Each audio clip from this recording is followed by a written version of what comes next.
E sejam vocês muito bem-vindos a mais um episódio do Podpah, hoje dando continuidade à série Candidatos. O candidato de hoje é bem conhecido, né, não, Guilherme? Sim, muito conhecido, principalmente aqui em São Paulo. Em São Paulo, né? Preparado para o Brasil. Preparado para o Brasil? Esse é o mote? É o slogan. Esse é o mote, então esse é o slogan. O candidato de hoje é o Geraldo Alckmin. Geraldo José Rodrigues Alckmin Filho nasceu em 7/11/1952. Atualmente com 61 anos, é de Pindamonhangaba, São Paulo. Seu estado civil é casado e coleciona aí alguns prêmios. Vamos aí. O primeiro prêmio é o Doutor Honoris pela Universidade de Taubaté, de 2001. Outro prêmio é o Doutor Honoris Causa pela FECAP, de 2002. Doutor Honoris Causa pela Faculdade de Ciências Médicas da Santa Casa de São Paulo, de 2003. Doutor Honoris Causa pelo Centro Universitário das Faculdades Metropolitanas Unidas, FMU, de 2011. Sua formação é em Medicina na especialização em Anestesiologia no Instituto de Assistência Médica ao Servidor Público Estadual. Sua profissão, portanto, é médico. Seu partido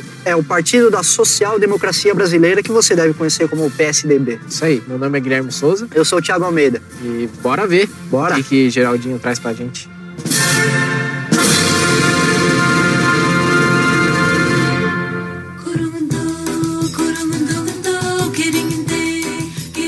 Vamos falar um pouquinho sobre a trajetória de Geraldo Alckmin. Geraldo Alckmin nasceu em 1952 na cidade de Pindamonhangaba, como dito no início do programa. Filho de Geraldo José Rodrigues Alckmin, que morreu em 1998, e da professora Miriam Penteado Rodrigues Alckmin, falecida em 1955, quando o Alckmin tinha apenas 10 anos. E ele tem duas irmãs, Isabel e Maria Aparecida Alckmin. Seu pai, ele era veterinário formado pela Universidade de São Paulo, a famosa USP, e ele era muito religioso. E, inclusive, a gente vai falar um pouco disso mais adiante. Certo. Ele era um católico muito fervoroso, que ele não deixava de ir à missa sequer um dia. Veja só você.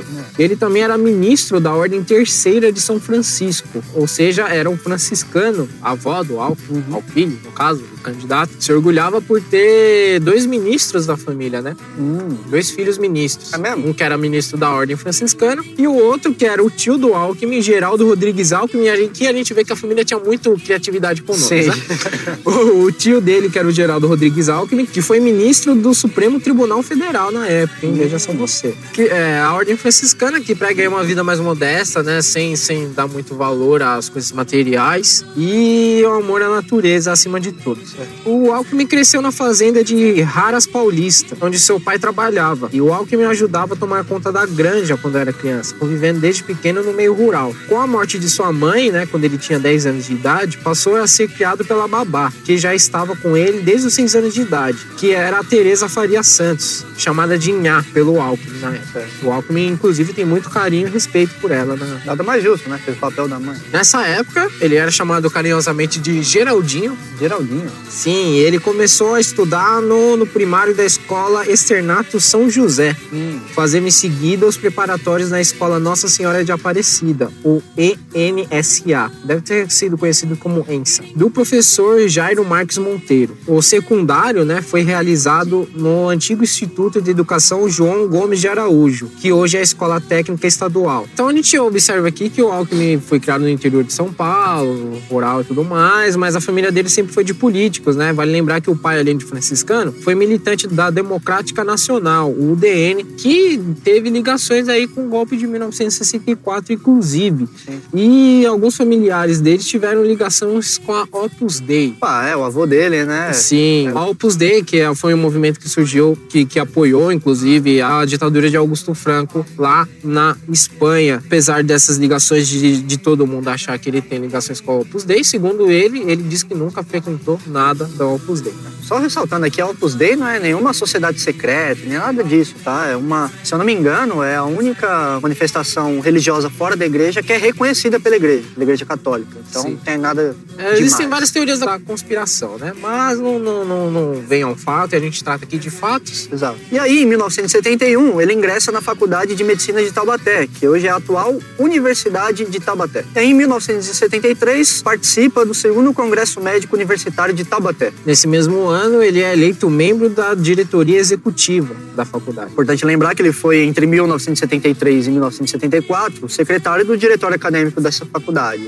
E aí, em 74, ele se forma professor de fisiologia. Sim, ele começa como professor auxiliar no ensino, né? Na Faculdade Salesiana de Filosofia, Ciências e Letras de Lorena. E fica lá até 1976. Vale a pena lembrar que os salesianos, né? Eu já estudei lá, acredito que você também já tenha estudado em instituições salesianas. É um estudo muito bom do de passagem. E aí, em 1975, ele leciona enfermagem neuropsiquiátrica no Instituto de Santa Teresa. E aí, em 1979, ele se casa com Maria Lúcia Alckmin. Que é a esposa dele até hoje. Esposa dele. Só que vamos voltar um pouquinho aqui, porque faz parte aqui da carreira política dele. Que em 1971, ele se filia ao MDB, o Movimento Democrático Brasileiro. Sim, porque a gente voltou. Porque a gente termina a trajetória do candidato quando ele se filia a um partido. Só que no caso do Alckmin, a vida dele prosseguiu um pouco mais adiante. E antes disso, ele já tinha se filiado. E abre aspas. Meu pai dizia, só gasta dinheiro fácil quem ganha dinheiro fácil. Fecha aspas.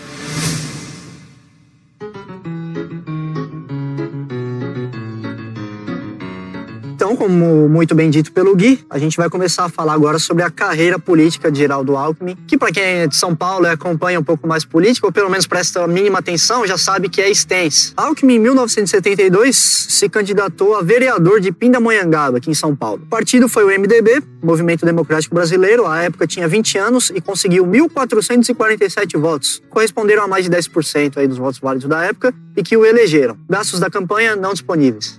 Lembrando que a gente nem sempre consegue usar dados da campanha nos sites do TRE e TSE, mas aqui a gente não ia conseguir mesmo, que a gente está falando de uma eleição dos anos 70, então é muito difícil, eu não sei nem se existem esses dados, mas o máximo que a gente conseguiu tá aí. E ele foi eleito em 1972, mas a gente, como a gente disse na trajetória, a vida dele continuou depois disso, por isso que a gente terminou a trajetória dele em 1971, e agora aqui a gente está contando a história paralela. E em 1972 ele foi escolhido, já eleito como vereador, para ser o presidente da Câmara Municipal. Mas ainda assim ele continuou sua carreira acadêmica, continuou estudando, lecionando e trabalhando fora da vida pública. Em 1976, ele se candidata à prefeitura de Pindamonhangaba, aqui em São Paulo. O partido é o MDB ainda, Movimento Democrático Brasileiro. À época tinha 24 anos. Os votos, como o Gui muito bem explicou, difícil de achar dados das campanhas dessa época, portanto os votos não estão disponíveis, mas ele foi eleito também. Os gastos da campanha também não disponíveis. Ele, em 76, conclui seu curso de medicina e ele também colocou o seu pai como chefe de gabinete, o que gerou muita polêmica na época e levou à primeira acusação de nepotismo aí pro Alckmin. Em setembro de 1980, em função da emenda promulgada pelo Congresso, ele teve seu mandato da prefeitura prorrogado até 1982. E foi em 1982 que ele se candidata a deputado federal aqui pelo estado de São Paulo. O partido ainda é o mesmo, MDB, Movimento Democrático Brasileiro. À época tinha 30 anos e conseguiu 96.232 votos que o elegeram. Gastos da campanha não disponíveis. Ao longo da sua legislatura, ele exerceu a presidência da Comissão da Saúde e Higiene e tornou-se o vice-líder do partido dele na época, o MDB. 4 anos depois, em 1986, ele se candidata a deputado federal por São Paulo. Partido ainda o MDB, Movimento Democrático Brasileiro. À época tinha 34 anos e conseguiu 125.127 votos, que corresponderam a 0,81% dos votos válidos da época, e o elegeram. Gastos da campanha não disponível. Em 1986, ele participou da Assembleia Nacional Constituinte, portanto, ele também é um deputado constituinte. Ele foi membro titular da Subcomissão de Saúde, Seguridade e Meio Ambiente e da Comissão de Ordem Social. E ele foi suplente da Subcomissão do Sistema Eleitoral de Partidos Políticos, da Comissão Organizacional Eleitoral. Ele também se pronunciou contra a pena de morte na época, a limitação do direito da propriedade privada, a estabilidade no emprego, a jornada semanal de 40 horas, a estatização do sistema financeiro, o mandato de 5 anos para o presidente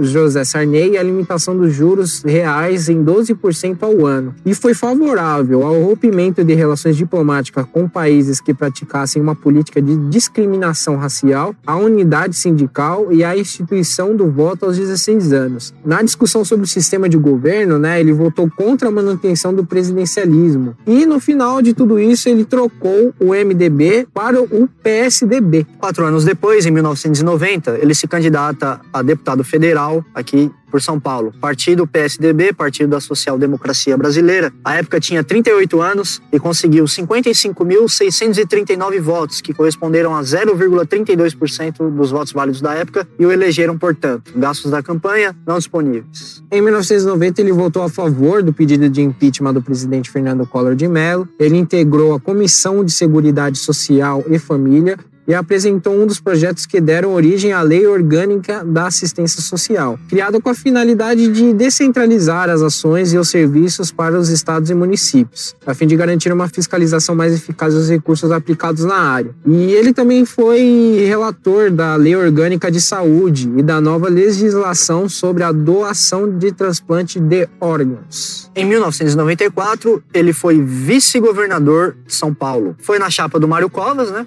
Mário Covas foi o governador, ele foi o vice. Partido foi o PSDB, Partido Social da Democracia Brasileira. À época tinha 42 anos e conseguiu 8.661.960 votos, que corresponderam a 56,12% dos votos válidos da época, e elegeram Mário Covas e, portanto, Geraldo Alckmin como vice. Gastos da campanha não disponíveis. Em 1994, Mário Covas estava aí pleitando sua candidatura ao governo do estado e ele viu uma pessoa que tinha muita influência do interior do estado, né? Viajava bastante, estava sempre ali atuante. Uma pessoa chamada Geraldo Alckmin. Ele falou, é esse aí, é esse que eu vou colocar de vice, angariar mais votos. E foi uma estratégia que deu certo. Em 1994 também, o Alckmin se torna presidente do PSDB. Ele articula a reforma administrativa do Estado, o enxugamento da máquina estatal e o corte de gastos e privatizações. Ele se torna presidente do conselho diretor do Programa Estadual de Desestatização e Parcerias com a Iniciativa Privada. 4 anos depois, Mário Covas se recandidata a um novo turno e o Geraldo Alckmin sai também aí como vice, novamente. Partido ainda do PSDB, Partido da Social Democracia Brasileira. À época tinha 46 anos e conseguiu 9.800.253 votos, que corresponderam a 55,37% dos votos válidos da época, e reelegeram Mário Covas e Geraldo Alckmin como vice, consequentemente. Gastos da campanha não disponíveis. Porém, Mário Covas falece em 6 de março de 2001. O Alckmin acabou sendo eleito governador do estado. E em 2000, Geraldo Alckmin se candidata à prefeitura aqui da cidade de São Paulo, portanto. Partido é o PSDB, Partido da Social Democracia Brasileira. Tinha 48 anos à época e conseguiu 952.890 votos, que corresponderam a 17,26% dos votos válidos da época, e o deixaram em terceiro lugar. Gastos da campanha não disponíveis. Enfrentou aí a primeira derrota dele. Exato. Venceu a primeira derrota. Em 2002, ele se recandidata ao governo do estado de São Paulo. Partido ainda o PSDB, Partido da Social Democracia Brasileira. À época ele tinha 50 anos e conseguiu 12.008.819 votos, que corresponderam a 58,64% de votos válidos da época, e o reelegeram. Agora a gente tem gastos da campanha. Olha aí. De receita foram 12.455.372 reais e 18 centavos. De gastos foram 12.440.972 reais e 43 centavos, que deixaram aí de sobra 14.399 reais e 75 centavos. Legal aqui a gente lembrar que ele assumiu, né, o governo do estado de São Paulo em 98 pelo perecimento aí do Covas, só que ele saiu para se candidatar à prefeitura, não conseguiu, voltou pro cargo novamente e se recandidatou em 2002. E o que dá pra fazer com 14 mil reais em 2002? Cara, era Lulinha, né? Lulinha tava pra entrar, hein? Puta, bicho, olha, dava pra fazer muita coisa. Em 2006, ele se candidata à presidência da República. Olha aí. O partido ainda do PSDB, Partido da Social Democracia Brasileira. Ele tinha 54 anos à época e conseguiu, no primeiro turno, importante lembrar que foi uma eleição de 2 turnos. No primeiro turno, ele conseguiu 39.968.369 votos, que corresponderam a 41,64% dos votos válidos da época. E no segundo turno, ele conseguiu 37.543.178 votos, que corresponderam a 39,17% dos votos válidos da época, e não conseguiu, lembrando que ele perdeu aqui pro Lula, né? Sim. Segundo mandato aqui do do Lula. E temos os gastos da campanha também. Olha aí. Foram arrecadados R$ 79.206.150,77 e foi gasta a mesma quantia, R$ 79.206.150,77, que deixou aí nada de sobra. 2 anos depois, em 2008, ele tenta novamente se candidatar para a prefeitura da cidade de São Paulo, aqui em São Paulo. Partido ainda do PSDB, Partido da Social Democracia Brasileira. À época tinha 56 anos e conseguiu 1.431.670 votos, que corresponderam a 22,48% dos votos válidos da época, mas o deixaram em terceiro lugar. Gastos da campanha foram arrecadados R$ 79.206.150,77. Como despesa, foram gastos a mesma quantia, R$ 79.206.150,77, que deixou nada de sobra. Ele, mais uma vez, perde a prefeitura de São Paulo. Exato, nunca conseguiu. Nunca conseguiu, é o spoiler. Não é spoiler. Mais de 10 anos não é spoiler, tem essa regra. Em 2010, ele volta para o governo de São Paulo. Partido ainda do PSDB, Partido da Social Democracia Brasileira. Ele tinha 58 anos à época e conseguiu 11.519.314 votos, que corresponderam a 50,63% dos votos válidos da época, e o elegeram. Gastos da campanha foram arrecadados R$ 34.221.236,96 e foram gastos a mesma quantia, R$ 34.221.236,96, que deixou, obviamente, portanto, nada de sobra. Em 2010, ele articula para desburocratizar a máquina pública, investir em infraestrutura e promover o trabalho no setor privado. E vale lembrar que esse mandato vai até 2014 na ocasião. E em 2013 e 2014 a gente teve alguns desafios para o governo Alckmin. Quais? Em 2013 a gente teve a revolta da passagem, a revolta dos 20 centavos, Exato. Enfim, o aumento de 20 centavos que fez o Brasil mudar para sempre, né? Com certeza. Depois daquele dia, o Brasil nunca mais foi o mesmo. E em 2014 ele teve aí a crise hídrica de São Paulo, que foi um grande problema na época. A crise hídrica aconteceu porque realmente teve um período de poucas chuvas, um período atípico. Mas aí o pessoal jogava a culpa no governo, na Sabesp e tudo mais, ninguém sabia de quem era a culpa, chegaram até a jogar a culpa em São Pedro. Mas enfim, o que ele fez para tentar contornar, e que foi uma medida que se provou acertada aí com o tempo, que ele criou incentivos, constituíam em beneficiar com um desconto de 30% na conta do consumidor que reduzisse pelo menos 1/5 de seu consumo de água. Medida inteligente. Sim, é o que dava para fazer. É o que dava para fazer, oferecer recompensa para quem se esforçar na economia. E em 2014, ele se candidata ao governo do estado de São Paulo. Partido ainda do PSDB, Partido da Social Democracia Brasileira. À época ele tinha 62 anos e conseguiu 12.230.807 votos, que corresponderam a 57,31% de votos válidos da época, e o reelegeram. Gastos da campanha foram arrecadados R$ 40.394.953,03 e foram gastos R$ 40.394.332,54, que deixaram de sobra R$ 620,49. E o que dava para fazer com R$ 620 em 2014? Dava pra começar a articular o impeachment da Dilma ali. Já dava, já. E abre aspas. Hoje sobra dinheiro no mundo. Fecha aspas.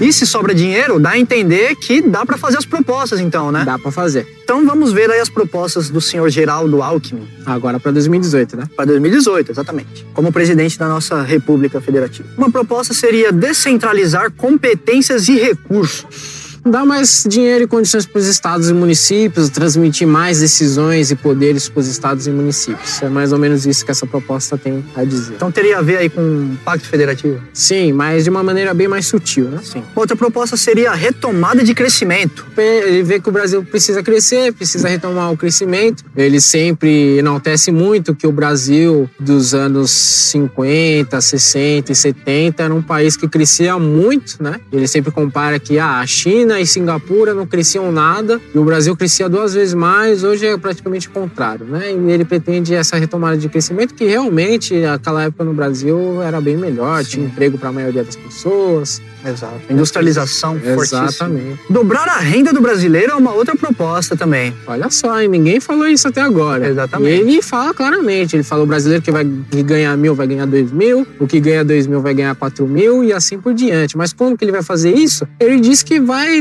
ver com seus economistas, que inclusive já estão formado aí o time de economistas do Geraldo Alckmin.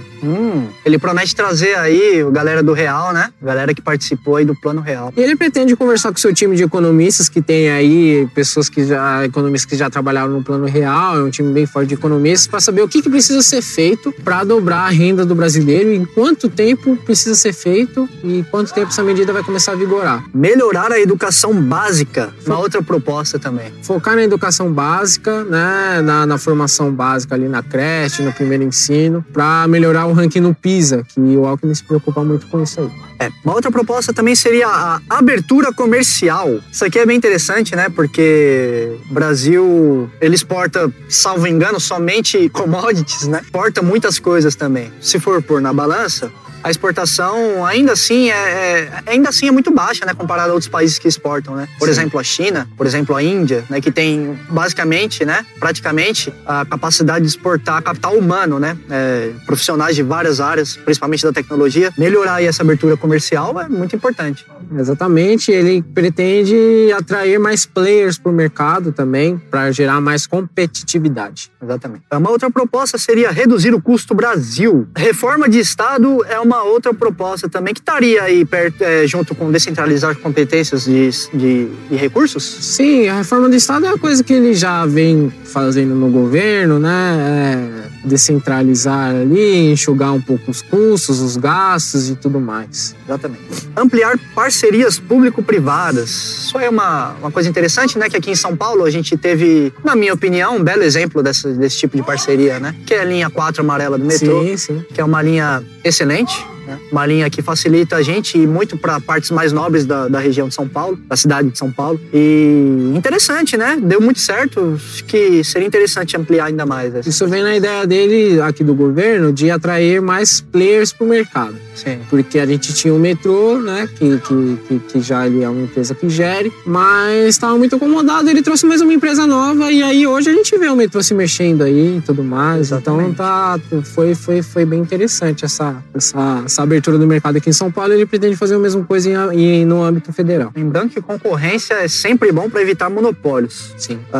Aumentar recursos para a saúde também é uma outra proposta de Geraldo Alckmin. Criar Agência Nacional de Inteligência também é uma outra proposta, que está aliada aí com criar a Guarda Nacional Permanente. Sim, criar a Agência Nacional de Inteligência é aquele papo de juntar todas as polícias, um órgão inteligente só, e ele inclusive pretende juntar aqui a ABIN, que é a Agência de Investigação do Brasil aí. Ele deu um exemplo muito interessante, que aqui no governo de São Paulo, ele queria reduzir o número de homicídios. E aí ele fez um estudo e viu que o número de homicídios estava ligado a roubo de carros. Então sempre que existia um roubo de carro, a pessoa reagia ao assalto, o assaltante achava que a pessoa reagiu, ia lá e matava a pessoa originando o latrocínio. Ele queria, na verdade, reduzir o latrocínio. Eu falei homicídio, mas ele queria reduzir o latrocínio, viu que o latrocínio estava ligado a roubo de carros. E viu que as pessoas roubavam os carros não para passear com o carro, mas para vender no desmanche. Uhum. E ele viu que existiam vários desmanches em abertos. Não percebe aí a linha de investigação de Alckmin. Sim. E o que ele fez, então? Ele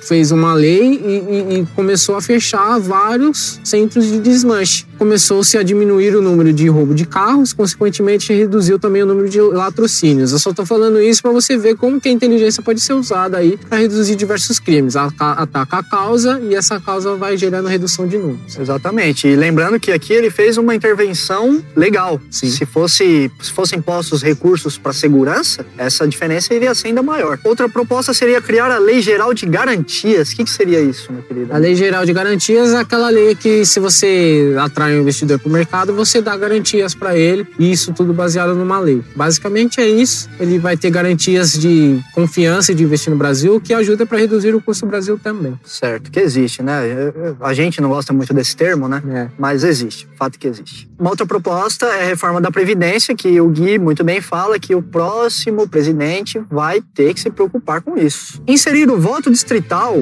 é uma proposta muito interessante também. Ele pretende criar ou voto distrital ou voto distrital misto, que ele vê que aí é a melhor solução para a representatividade aí nas eleições. Exatamente. Zerar o déficit primário também é uma outra proposta. Aumentar a competição no mercado financeiro, que mais uma vez tem a ver com essa jogada dos players no mercado, né? Exato, os players de algo. Exatamente. Isentar COFINS sobre a água seria a última proposta aí que a gente trouxe para vocês de Geraldo Alckmin. E abre aspas. Governar é escolher. Fecha aspas.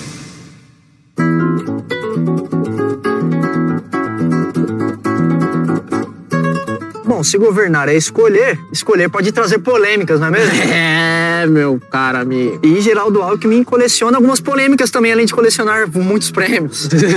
Sim, a gente sempre separou algumas.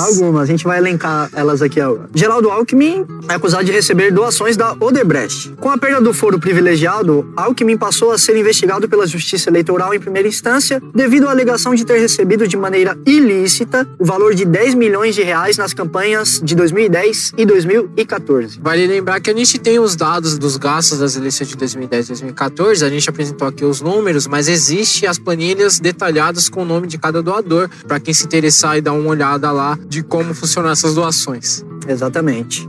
Uma outra polêmica aí que envolve o Geraldo Alckmin é a máfia da merenda. Essa ficou bem conhecida, né? O governo de Alckmin é acusado pelo Ministério Público de São Paulo por participação em um esquema de corrupção que superfaturava o valor de alimentos para merenda escolar para mais de 22 cidades do interior paulista. Sim, o esquema se aproveitou da legislação federal que estipula e prevê incentivos para que as prefeituras e o governo do estado comprem pelo menos 30% dos alimentos para a merenda escolar de pequenos produtores rurais. As contratações ocorriam por meio de uma chamada pública, procedimento de licitação aí.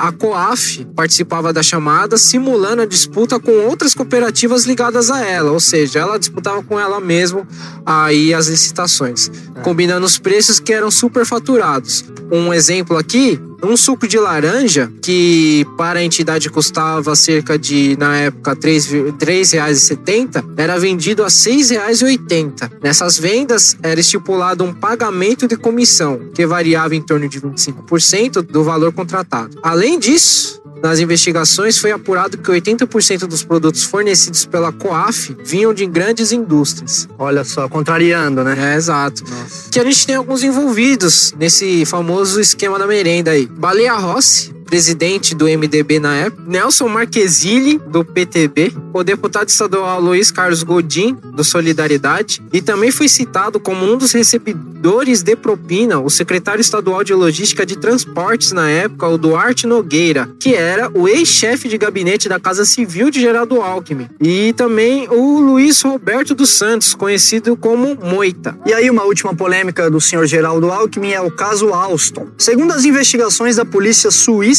com parceria da Polícia do Brasil, a Alstom teria desembolsado 6,8 milhões de dólares em propinas para conseguir os contratos de expansão do metrô de São Paulo. A Alstom, para quem não sabe, na verdade vocês sabem, porque se você prestar atenção dentro das palavrinhas dentro do metrô, você vai enxergar lá a palavra Alstom. Isso, para quem é daqui de São Paulo. Exatamente. Não, talvez tenha outros metrôs da Alstom em Bombardier, que estão no mesmo balaio aí, em outras regiões também.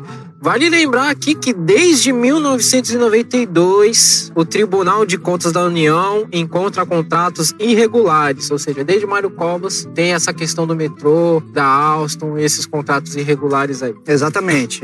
Deixando só claro que a Alstom ela tem polêmicas no Oriente, na Ásia, na Europa também, então é uma empresa aí que é um pouco complicada. E essas foram aí as polêmicas do Alckmin. E abre aspas. Nós não temos 35 ideologias, nós temos micro e pequenas empresas. Essa que é a verdade. Fecha aspas.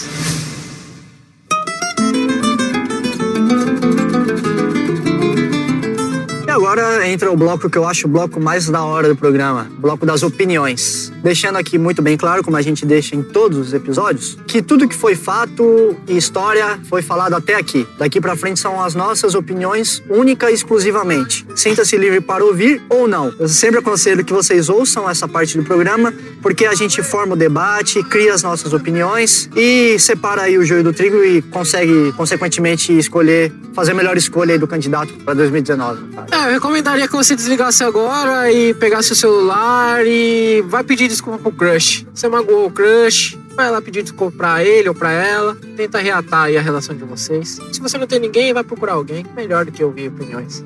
Bom, eu não tenho muito pra falar aqui do Geraldo Alckmin, eu acho que as polêmicas dele já falam por si só, né? Mas quanto ao caso da Alstom, né, o que eu achei interessante é que ele se cala. Ele não fala nada sobre isso, né?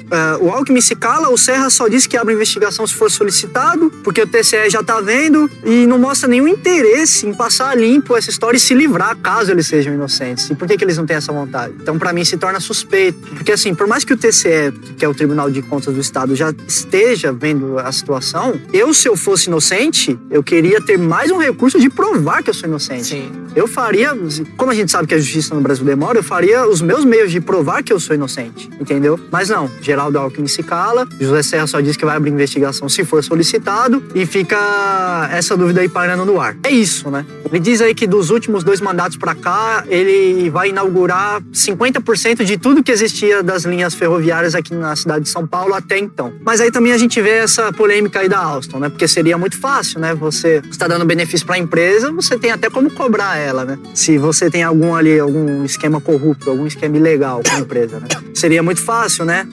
Expandir isso aí. Mas dentro dos trâmites legais, Alckmin conseguiria fazer isso? Fica aí a questão. Fora que várias estações de metrô também, que ele prometeu, ainda não foram entregues. Na minha visão, tão difíceis de ser entregues até o final do mandato dele, né? Caso ele seja... A previsão é pra ser tudo entregue até 2020. Mas fica aí essas questões sobre o Alckmin, né? O Alckmin, a pessoa meio... O Alckmin, fala muito bem, né? Ele traz aí propostas que a gente precisa, mas que candidato não traz propostas que a gente precisa, né? Vale lembrar que mesmo com todos os problemas que ele teve na gestão de 2013 e 2014, ele foi reeleito. Foi reeleito. Então...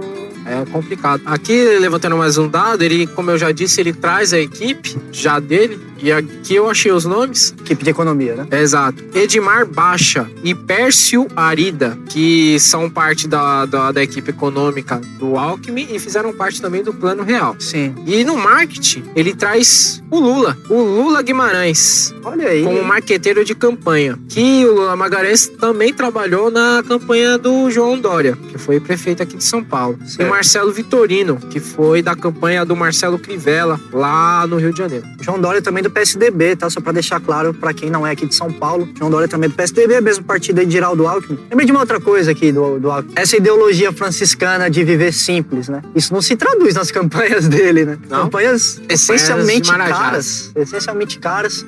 E, assim, não tô querendo atacar ele especificamente. A gente viu aqui durante a série Candidatos que campanhas são caras. Quanto maior o cargo, muito mais caras as campanhas, né? Porque é lógico, né? Você tem que alcançar mais pessoas, né? O raio, o diâmetro, né, do seu alcance, ele cresce exponencialmente. Mas mesmo assim, ainda muito caro. 70 milhões numa campanha é extremamente caro, né? E tudo isso, lembrando, gente, que vem de fundo partidário, essencialmente, né? Tem doações? Tem, mas a grande maioria disso vem de fundos partidários que somos nós que pagamos, né? Você que tá ouvindo, o Gui que grava comigo e eu também estou aqui falando. Tem doações, mas grande parte vem de fundos partidários.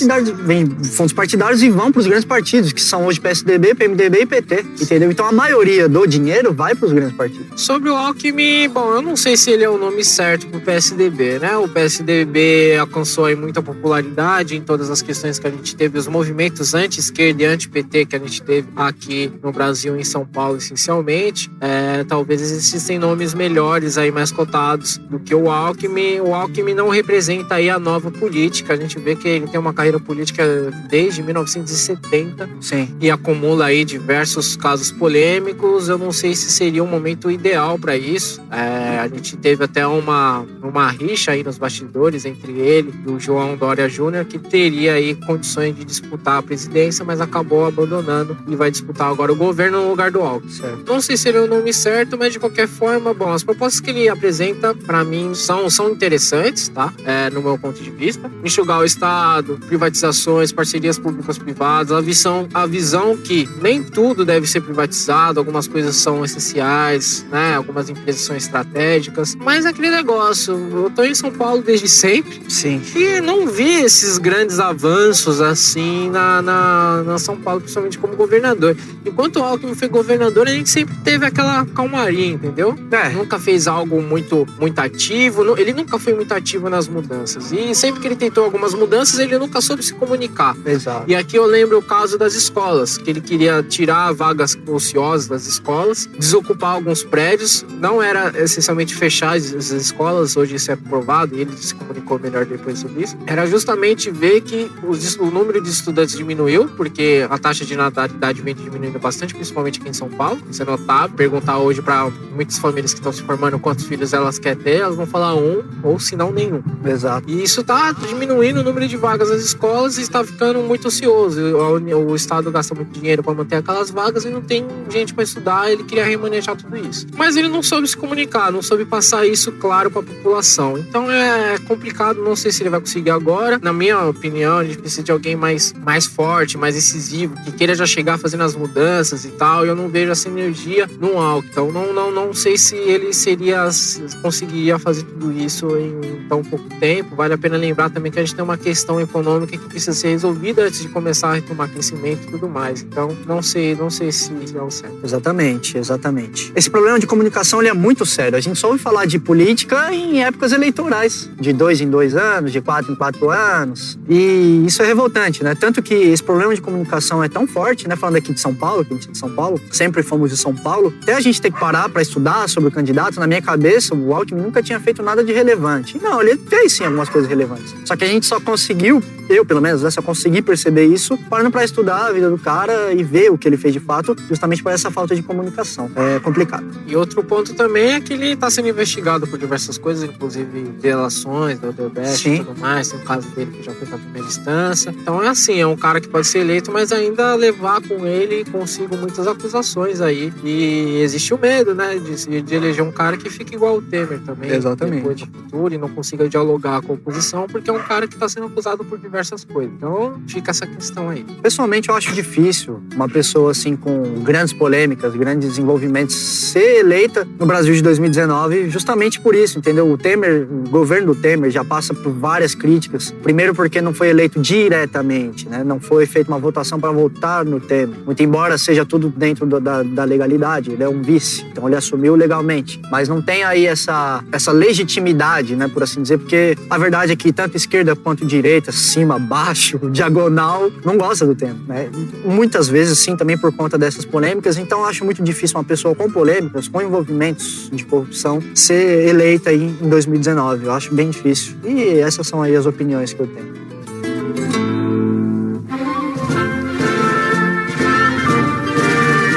É isso, acabou. Hoje mais um episódio aí da série Candidatos, hoje com o Geraldo Alckmin. E aí? Cadê a reclamação do Alckmin, meu querido? Não tem hoje? Não, do Alckmin não. Uma pessoa exemplar, né? Um político exemplar. Limpo? Limpíssimo. Essas acusações aí são coisas que acontecem no governo de qualquer pessoa que faz. Mas o cara nem se preocupa em investigar. Porque governar é escolher e Alckmin é preparado para o Brasil. É preparada? É, tanto que eu acho que vocês levantaram polêmicas aí que nem deveriam ter levantado e eu queria contestar vocês sobre isso. Quer contestar, meu cara? Quero. Pô, sinta-se à vontade. Como é que faz? Mande um e-mail pra gente pro endereço falomemo@podpa.com.br falomemo@podpa.com.br. Certo? Mande a sua mensagem. Você também que está ouvindo, mande a sua mensagem. A gente quer ouvir a todos e posteriormente comentar todas as mensagens que a gente recebeu. Caso vocês não tenham anotado o nosso endereço, vocês podem ir no nosso site, que é o podpa.com.br, podpa.com.br. Lá vai ter um menu contato, onde vai ter um formulário de contato. E caso você não queira se comunicar pelo formulário, vai ter esse mesmo endereço de e-mail que eu disse aqui para vocês. Lembrando que o Podpah não é só sobre política, mas hoje falamos do João Dória e temos um episódio sobre o João Dória. É mesmo. Não é verdade? É, exato. Então ouçam lá o episódio sobre o João Dória, que vocês vão ver que, embora o episódio seja sobre política, a gente não fala só sobre política, e lá você vai ver que a gente é o podcast itinerante de São Paulo. Episódio da série Parks. Episódio da série Parks, muito bem lembrado. Que que a gente sempre tenta estar num lugar diferente de São Paulo e contar um pouco da história desses lugares para vocês. É uma maneira da gente conhecer nossa cidade também. Convite aí para todos os habitantes da cidade, do estado e do Brasil a virem conhecer o que a gente tem aqui nesse local muito lindo e maravilhoso. Fala pra gente, o que você acha do Alckmin aí, se você mora em São Paulo, em alguma cidade de São Paulo. Exatamente. Você aí que é de Pindamonhangaba. Pindamonhangaba. É. O que o Alckmin fez aí pra vocês? O que o Alckmin fez pra vocês aí como vereador, além de dar nome de ruas, né? E é isso, né? Lembrando que todo episódio, a gente pode esquecer de falar, mas todo episódio tem o dossiê com todas as informações que a gente fala aqui no episódio, com tudo documentado, né? Links de tudo que a gente fala, a gente não tira as informações do nada e vai estar tudo lá, sempre está tudo lá. Com o Alckmin não é diferente. Tem também aí do dossiê muito bem feito pelo meu querido companheiro e amigo Guilherme Souza. Dossiê muito bem feito, muito facinho de entender e com tudo lá já mastigadinho pra vocês. Não tem por que não olhar, gente. Não tem por que não olhar. Vão lá, vejam o dossiê, vale muito a pena. E fica por aqui. Hoje mais um episódio da série Candidatos com o Alckmin. Fiquem de olho aí na série Candidatos, que tem muitos outros candidatos também. Lembrando que esse ano aí, mais de 17 candidatos estão concorrendo. 19 candidatos. Exatamente. E é o ano da decisão. E é o ano da decisão, galera. É o ano da decisão. Fiquem de olho, ouçam os episódios, formem a sua opinião e faça a melhor escolha.